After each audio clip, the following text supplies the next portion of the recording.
Hey yo, I've not done one of these in a while, and I decided to do one because I want to.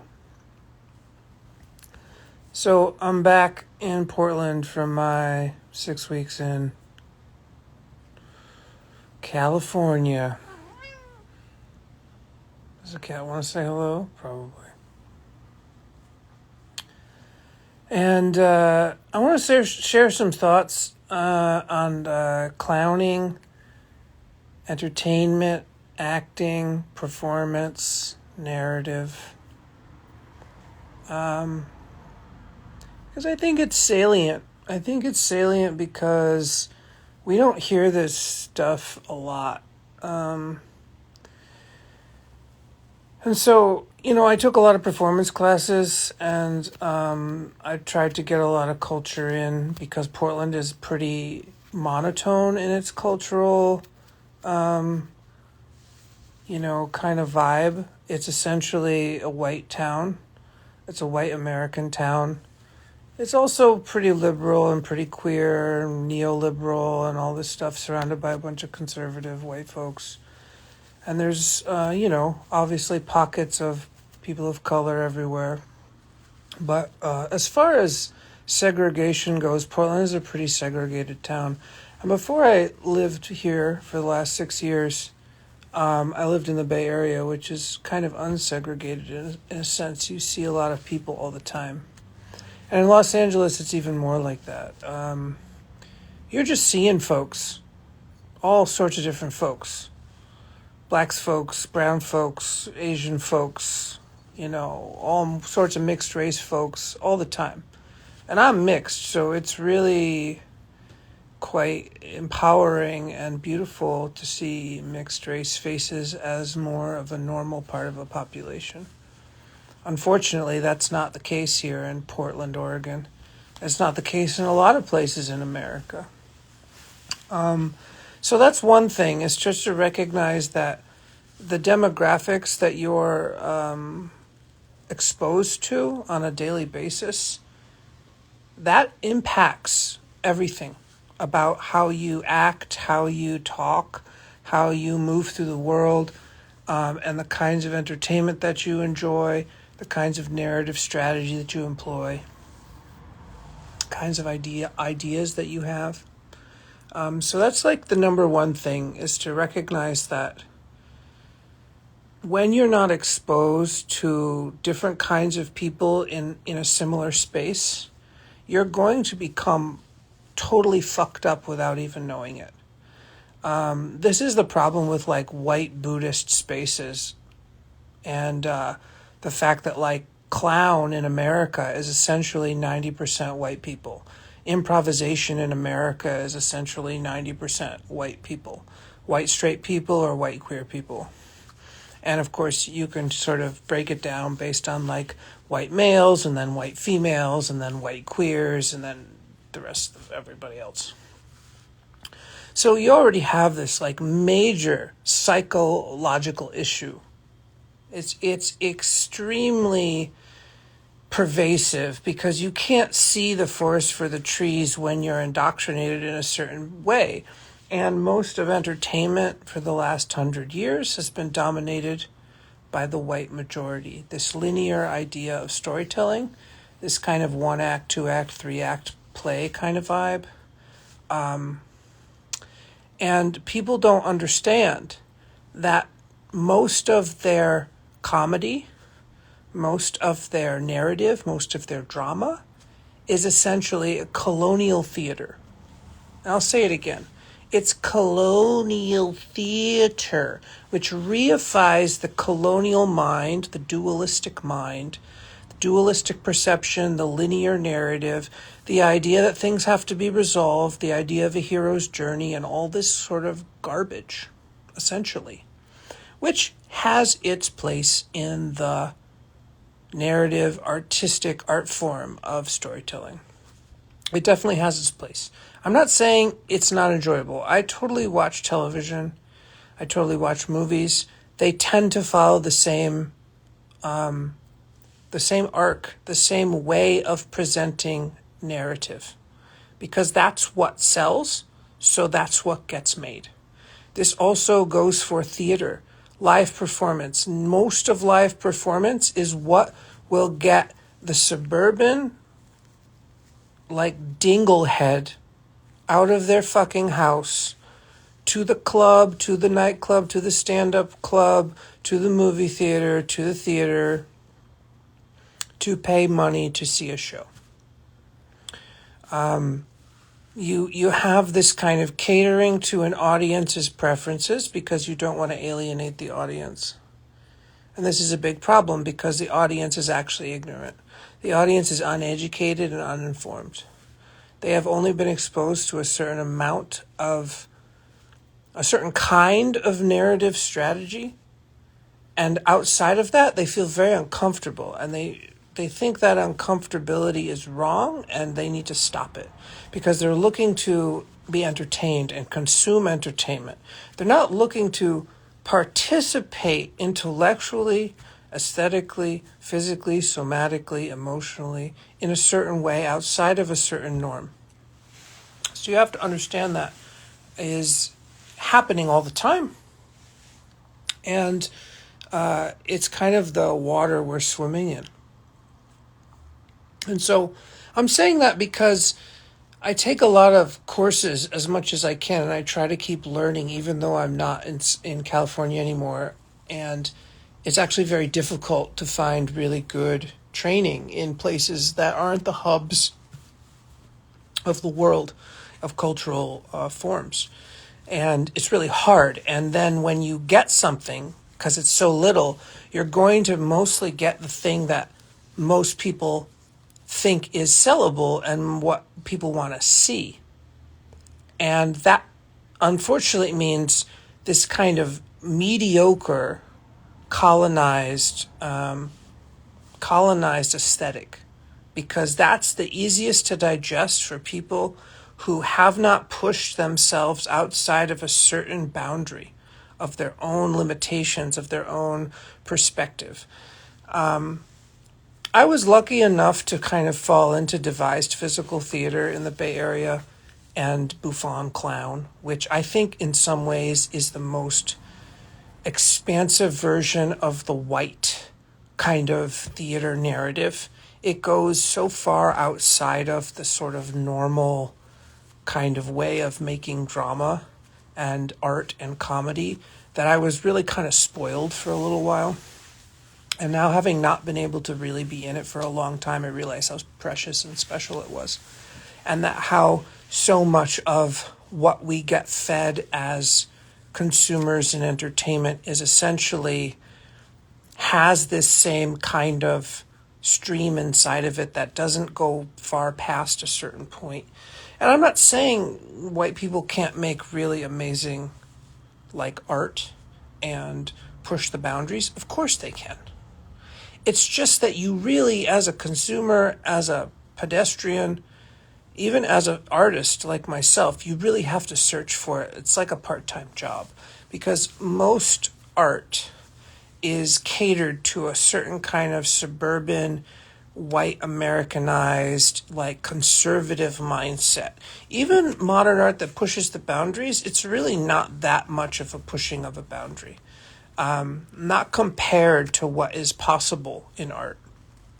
And so I just wanted to talk a little bit about this because it really hurts. There's a lot of setups in training, how things are trained, like how it's presented in a workshop, how it's presented in an art form, how it's presented on the stage. There's not a lot of deep criticism and critical inquiry and aesthetic understanding of the worldview that's being transmitted by the art form itself and the way that the art form is being played out is perpetuating a certain kind of worldview. It's like, this is way behind the scenes shit. This is super meta context shit that, like, hardly anyone wants to talk to me about. But it's very real. There is a colonized worldview. There is a colonizer worldview. and it pervades our narrative aesthetics. It pervades it. It's like we're all inhaling microplastics and we're all eating GMO now because it's pervasive. It's infected everything. And I think we have to start thinking about this really hard if we want to break out of our limitations, our limiting beliefs. We need to make art that pushes us past what we think is normal and what we think is good art. We actually have to go farther than that. We have to go beyond what we've been told by media and by what's popular. We have to do things that are unpopular. We have to be experimental. And this goes for all things. This is not just about art and comedy and theater, because everything is theater. Every fucking thing we do is a theater. It's a play. Everything we do is a play. So the reality that we don't see disabled theater a lot, we don't see really queer theater, and I'm talking about queer not as in like all the actors are trans or something like that. That's great. But I'm talking about queer theater as in the world view of the narrative itself is queer. It is non-linear. There's all sorts of different ways to tell a story. Stories don't have to make sense out of the gate because we make the sense out of what we see. There's so many other ways to approach making art, or the approach methodology of devising art making or storytelling. There's indigenous storytelling strategies that don't conform to the colonized mind. They actually push it outside of its colonized materialist Christianity and go into the animistic world. And sometimes it's just dualistic animism, but it's still animism. And sometimes it's non-dual animism, and it's like psychoactive, psychedelic, queer animism. Like there's other ways to ground the art. There's other ways to approach devising the games that would create the kind of narratives that would be unpredictable and yet still curious, interesting, and satisfying. See, there's all these ways, but we don't talk about these ways. This is like such a niche, unfortunately niche, side effect of colonization, is that we don't even fucking question why something is popular. Like, I went to a comedy club the other day. I want to talk about this a little bit. So I went to see Melissa Villaseñor, whom I fucking adore. I just love Melissa's comedy aesthetic. Like, I just think it's so refreshing and necessary in today's world of sort of like just the same old shit all the time. Anyway, so I go to this comedy club. It's 90% white people, of course, because it's Portland. And the two opening acts, God bless them. But it's just this white bullshit.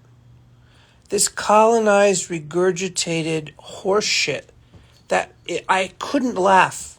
I maybe smiled twice in the first 30 minutes because there's a 10-minute opener, and there's like a 20-minute opener, and then there's Melissa, who's the headliner, does an hour. And I'm telling you, man, the amount of like uncomfortable cringe of just listening to white people do white comedy for white people and the laughs that they get, it's like violence to the soul. I mean, really, it's just so, it's just so sad. And, sometimes I try to find the silver lining and be like, that was a good delivery, or I'm glad that they sort of set up that joke that way. There was some aesthetic in there that I could kind of appreciate. But by far and large, that first 30 minutes is just so painful. It's so sad and painful. And I don't think white people don't understand this about how they are. And of course, I'm part white. I can fucking talk shit about all of us because the white mind is a terrible waste of resources. It's like you get all the colors in the rainbow to play with and you choose gray. You know, it's just so fucked up. It's like you choose this like basic bullshit and then you talk about it all the time and you act like it's the best thing in the since fucking sliced bread. It's so fucking stupid. But I want to, it's like there's something really painful about watching all white casts of actors, especially if they're not at a really high level of skill, or white comedians playing to the commons, playing to sort of the lowest common denominator of people. Even if these people are femmes or feminists or women or queers, they're still playing to this kind of like common horseshit reality. Whew, it's just so sad.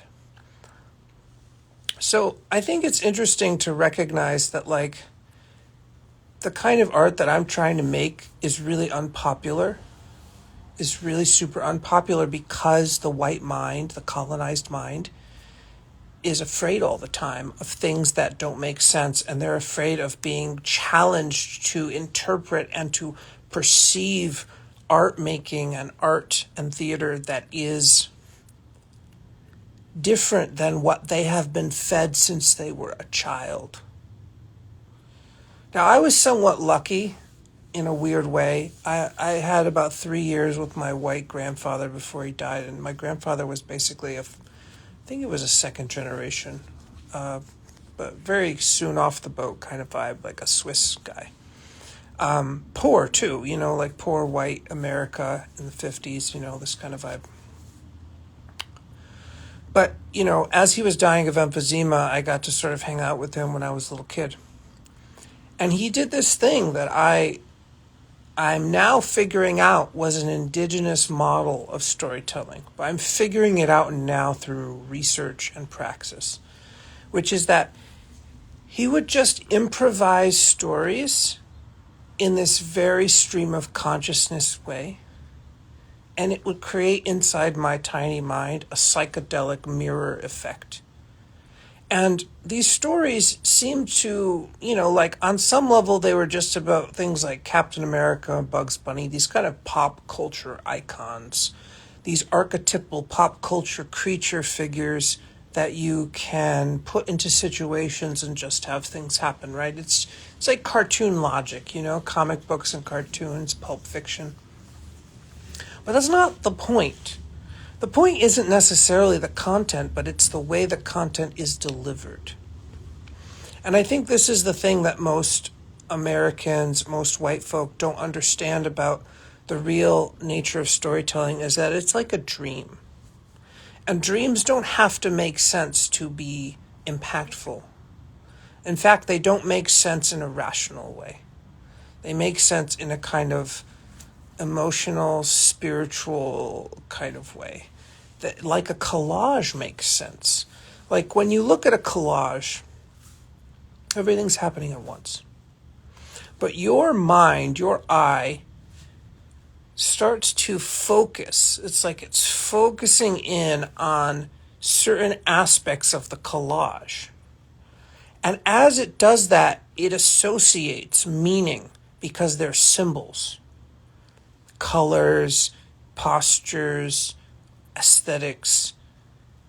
And then, because the collage is like a crazy juxtaposition of associations, your mind starts to make very sort of diagonal or oblique connections between these symbols that are happening through you. So the collage exists as a collage, but the narrative happens by your perception through the collage. Like you take a special journey that is unique to you through the collage, and you start to make meaning just by engaging in that juxtaposition or that composition of elements, right? This is also the same thing with tarot and many forms of divination. Not all forms of divination, but many forms of divination use this kind of juxtaposed image archetypal thing, and then you interpret the narrative based on your feelings from it. This is much more like indigenous storytelling. There's like an ecosystemic associative network event that happens through the witness. And this is sort of what my grandfather did, because I was a little kid, so my mind was already dreaming, 1 to 3 years old, right? So you're not picking up on everything. It's like listening to really good music and then getting lost. You're not listening to every... Oop, I had a little glitch. You're not listening to like every single note in your favorite song. Like if you listen to like Sun Ra or something, or like really crazy jazz. You're not listening to like every single song or every single note in that. You listen to a few and then something else starts to happen. And that's the interesting part. And you can listen to the same song or album a million times and have a million different narratives appear. Because what's the X factor? It's you. And it's your perception, and it's your sort of current state of, whatever you're working through, your current emotions, your current thoughts, your current situation in your life. It's the same song, though. And this is what indigenous storytelling, on some level, I think is, which is not necessarily saying we need to memorize indigenous fables. I'm talking about the way to tell stories. It is a way of telling stories where a form, a kind of bit, a kind of archetypal bit, you can repeat it, but the way you repeat it and how you repeat it activates something different each time. So that's if you are repeating something that has already been told to you and you're just kind of modifying it slightly. Then there's a way to do this when you're totally improvising every single time. So this is where it gets really interesting for me, is like, I'm not interested in making people laugh all the time. I'm interested in having an experience. And for someone viewing this story to also have an experience, just like if they were listening to a Sun Ra record, they wouldn't catch every part, and not every part would make sense. Because they're going to fall away into a dream of their own somewhere in the middle of the story. And that's beautiful, and that's important. We shouldn't be saying that the only way to tell stories is the way that Hollywood does it, where you remember every goddamn scene and arc because that's the movie. There's got to be a better way, or at least there needs to be more exposure to a way of telling stories and listening to stories and seeing stories and engaging with stories that actually moves us into this ecosystemic dream mind associative thing that actually is more interesting because you have to participate in it. Even if you participate passively, you still are participating. You're not waiting to be told the story in this linear way like I'm reading the book. It's like there's something else going on behind the scenes, and that behind the scenes reveal, I think there's a kind of storytelling that can elicit that, because it's trying to get you to witness the dream that you're having behind the scenes. And that is much more interesting to me as a performer than this kind of like mathematical like way of thinking that stories are these kinds of, I don't know, they're kind of like an indoctrination. It's kind of like a strange linear timescape where you need to repeat this bit because that's what America's top talent game show wants, is like this repeatable bit that people can kind of have this like, oh, I ate the candy bar. And that's how it feels when I eat the candy bar. And we're very addicted in this society. We're very indoctrinated to media that follows this kind of dopaminergic addiction cycle. And I think that we, as a culture, if we're going to survive ourselves, because that's actually what our enemy is us. Nature is not our enemy. We are the fucking problem. And if we're going to get through our self-hatred, because that's what all racism and sexism is, and all this shit. It's not hatred of others. It's hatred of ourselves. We hate ourselves. On a very basic level, we can't stand what we are.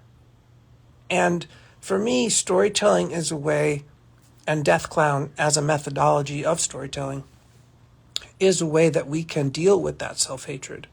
And we can actually allow these strange impulses to have room to play, that isn't the normative editing, refining, blocking process that we do, where we cut out everything we think is not going to be popular, and then we have to like put it into some kind of genre, and we have to explain it in this very particular way. Oh, this is science fiction, this is magical realism, this is nonfiction, this is fiction. Let me break it down for you. It's all fucking fiction. It's all fiction. Every fucking interpretation we have is fiction. Every perception we have is fiction.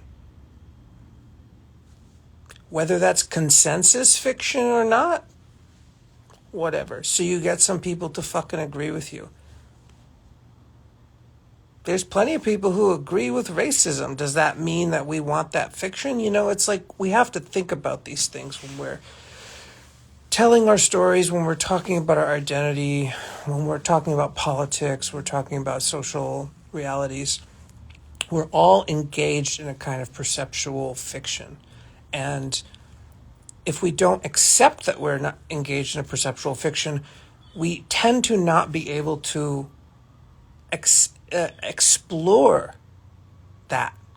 Like, we tend to just gloss over it. So I don't know. I'm just rambling, but these are the kinds of things I'm really thinking about now, because I'm really bored with a lot of the ways that people say you're supposed to succeed as an artist and fit into these categories that are just arbitrary, because most people have not been exposed to a kind of rigorous craft of media literacy and media creation that doesn't fit into this colonized dopamine addiction cycle. Yeah. So I think that's it for today.